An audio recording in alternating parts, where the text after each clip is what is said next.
आज अगर कोई व्यक्ति पूरे दिन काम करे और शाम को उसे सिर्फ 25 या 50 पैसे मिलें, तो शायद वह अगले दिन काम पर ही न जाए। लेकिन लगभग 100 साल पहले भारत में लाखों मजदूर ऐसी ही कमाई पर अपना जीवन गुजारते थे। सवाल यह है कि आखिर 1930 में मजदूरों की दिहाड़ी कितनी थी? क्या सचमुच लोग पूरे दिन की मेहनत के बदले 1 रुपया से भी कम कमाते थे? उस समय 1 रुपए की कीमत कितनी थी?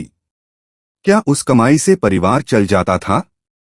और अगर 1930 का कोई मजदूर आज के भारत को देखे तो उसे हमारी दुनिया कैसी लगेगी? आज की इस वीडियो में हम 1930 के भारत की मजदूरी, उस समय के बाजार, लोगों के जीवन और आज की तुलना को विस्तार से समझेंगे। वीडियो के अंत तक बने रहिए, क्योंकि अंत में मैं आपको बताऊंगा कि 1930 का 1 रुपया आज की दुनिया में कितना प्रभावशाली माना जा सकता है। दोस्तों, सबसे पहले हमें यह समझना होगा कि 1930 का भारत आज के भारत से बिल्कुल अलग था। उस समय भारत ब्रिटिश शासन के अधीन था। देश की अधिकांश आबादी गांवों में रहती थी। बड़े शहर बहुत कम थे। खेती और शारीरिक मेहनत ही अधिकांश लोगों की आय का मुख्य साधन थी। आज की तरह हर जगह कारखाने, बड़े उद्योग और आधुनिक मशीनें नहीं थीं। लोगों का जीवन काफी हद तक हाथों की मेहनत पर निर्भर था। जब खेतों में काम होता था, तब मजदूर सुबह सूरज निकलने से पहले काम पर पहुंच जाते थे। गर्मी हो, सर्दी हो या बारिश, मजदूरी करने वालों के लिए काम करना मजबूरी थी, क्योंकि उसी से घर का चूल्हा जलता था। अब बात करते हैं मजदूरी की। 1930 के आसपास भारत में एक सामान्य अकुशल मजदूर को लगभग 4 से 8 आना प्रतिदिन मिलते थे। उस समय 16 आना मिलकर 1 रुपया बनता था। इसका अर्थ है कि बहुत से मजदूर पूरे दिन की मेहनत के बाद केवल 1/4 रुपए से लेकर आधे रुपए तक की कमाई कर पाते थे। कुछ क्षेत्रों में मजदूरी इससे भी कम हो सकती थी और कुछ जगहों पर थोड़ी अधिक भी। कुशल मजदूर जैसे बढ़ई, लोहार या विशेष काम जानने वाले लोग अपेक्षाकृत ज्यादा कमाते थे, लेकिन फिर भी उनकी कमाई आज की तुलना में बेहद कम थी। अब यहाँ एक महत्वपूर्ण सवाल उठता है, अगर मजदूरी इतनी कम थी तो लोग अपना घर कैसे चलाते थे? इसका जवाब उस समय की कीमतों में छिपा हुआ है। 1930 में वस्तुओं की कीमतें भी आज की तुलना में काफी कम थीं। लेकिन यह मत सोचिए कि लोग आराम से जीवन बिताते थे। कमाई कम थी और सुविधाएं भी बहुत सीमित थीं। कई परिवारों के पास अपनी छोटी खेती होती थी। वे कुछ अनाज स्वयं उगाते थे। गांवों में लोग दूध, सब्जियां और अन्य चीजें स्थानीय स्तर पर प्राप्त कर लेते थे। नकद पैसों की जरूरत आज जितनी नहीं थी, लेकिन फिर भी गरीबी व्यापक थी। एक मजदूर को अपने परिवार के लिए भोजन जुटाने, कपड़े खरीदने और अन्य जरूरतें पूरी करने के लिए लगातार मेहनत करनी पड़ती थी। उस दौर का जीवन कठिन था। न बिजली की व्यापक सुविधा थी, न आधुनिक अस्पताल थे और न ही आज जैसी शिक्षा व्यवस्था। कई गांवों में लोग लालटेन या मिट्टी के दिए की रोशनी में रात बिताते थे। पानी के लिए कुएं या तालाबों पर निर्भर रहना पड़ता था। यात्रा करना भी आसान नहीं था। आज हम कुछ घंटों में सैकड़ों किलोमीटर की यात्रा कर लेते हैं, लेकिन उस समय बैलगाड़ी, पैदल चलना या सीमित रेल सेवाएं ही प्रमुख साधन थे। अब कल्पना कीजिए, एक व्यक्ति सुबह से शाम तक खेत में काम करता है। दिन भर धूप में मेहनत करता है। उसके बदले उसे केवल कुछ आने मिलते हैं।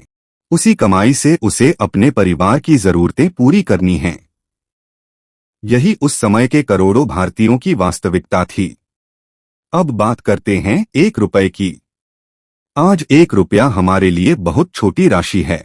कई दुकानदार तो 1 रुपए का सिक्का लेने में भी रुचि नहीं दिखाते। लेकिन 1930 में 1 रुपया काफी मूल्यवान माना जाता था। कई मजदूरों को 1 रुपया कमाने के लिए कई दिनों तक काम करना पड़ सकता था। इसलिए 1 रुपए का महत्व आज की तुलना में कहीं अधिक था।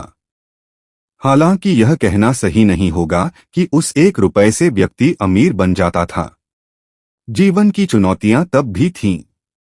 गरीबी तब भी थी। लेकिन उस समय के आर्थिक ढांचे में 1 रुपए की क्रय शक्ति आज से काफी अलग थी।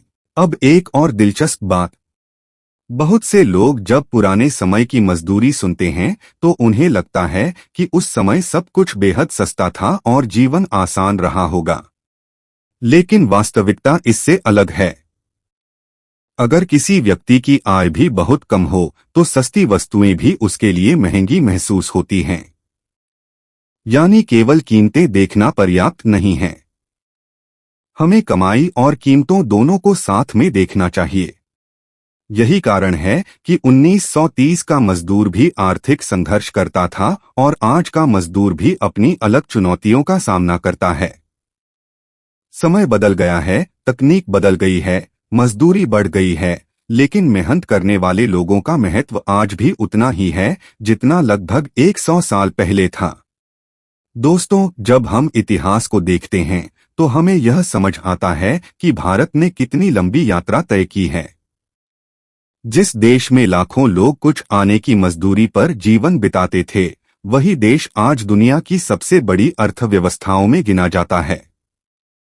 लेकिन दूसरी तरफ जब वह आज की महंगाई, किराया, बिजली के बिल और अन्य खर्च देखेगा तो उसे यह भी समझ आएगा कि हर दौर की अपनी चुनौतियां होती हैं। दोस्तों, इतिहास हमें सिर्फ पुराने आंकड़े नहीं बताता, बल्कि यह भी सिखाता है कि हमारे पूर्वजों ने कितनी कठिन परिस्थितियों में जीवन बिताया। 1930 का मजदूर शायद कम कमाता था, लेकिन उसकी मेहनत ने ही खेतों को उपजाऊ बनाया, सड़कों का निर्माण किया और उस भारत की नींव रखी जिस पर आज का आधुनिक भारत खड़ा है। लेकिन यह सफर आसान नहीं था। इसके पीछे करोड़ों मेहनतकश लोगों का पसीना और संघर्ष छिपा हुआ है। तो अगली बार जब आप 1 रुपया देखें तो यह जरूर याद रखिए कि एक समय ऐसा भी था जब यही रुपया कई लोगों के लिए बहुत बड़ी रकम हुआ करता था।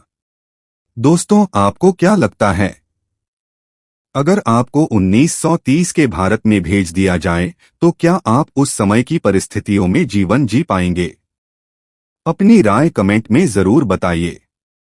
अगर वीडियो पसंद आई हो तो लाइक करें, चैनल को सब्सक्राइब करें और ऐसी ही ऐतिहासिक और रोचक जानकारियों के लिए जुड़े रहें। और क्या आपको पुराने जमाने की ऐतिहासिक वीडियो देखना पसंद है? कमेंट में जरूर बताएं। और आज आपकी आय कितनी है यह भी आप हमें बता सकते हैं।